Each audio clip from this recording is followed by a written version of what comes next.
So guys, before winter is over, I brought my good grandma over here, Wednesday? This day before school started, to look at the running board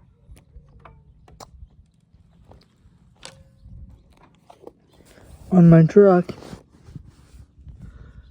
And I'll show you. So you see how the paint is peeling off of it? That's because I didn't take the time to sand it down. So what I'm going to do is pull it off for the winter and put them on a shelf in my dad's shop. And over the winter, I'm going to sand them down and paint them like down to bare metal.